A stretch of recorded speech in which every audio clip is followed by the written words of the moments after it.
பிள்ளை யோசனை வந்து கிடையாது. நம்ம எப்போதும் அருவாய் எடுத்தோமா போட்டு தள்ளணுமான்னு இருப்பேன். ஆனா உங்களை மாதிரிலாம் வந்து யோசிக்க முடியாதுல்ல. அதனால நான் உங்களை அக்கானு கூப்பிடலான்னு இருக்கேன்.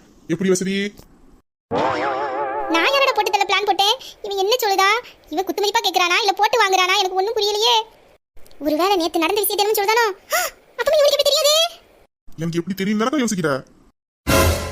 என்ன நம்ம மனசுல நினைக்கிறது அப்படியே சொல்றான்?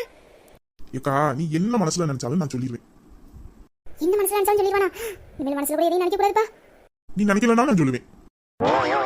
இந்த பாருங்க சார், இதுக்கும் எனக்கு எந்த சம்மந்தமும் கிடையாது. இப்போ என் பின்னாடி நிலான்னு ஒருத்தி ஒடியாருவா பார்த்துக்கோங்க. அவளுக்கும் உங்களுக்கு தான் சம்மந்தம். உங்க ரெண்டு பேத்துக்குள்ள சம்மந்தத்துக்குள்ள என்னை தயவு செய்து இருக்காதீங்க. நான் ஊருக்கு போறேன் பார்த்துக்கோங்க. ஒரு மாசம் கழிச்சு தான் இங்க வருவேன். எதுவா இருந்தாலும் நீங்க ரெண்டு பேரும் பேசி உங்க பிரச்சனையை தீர்த்துக்கங்களேன்.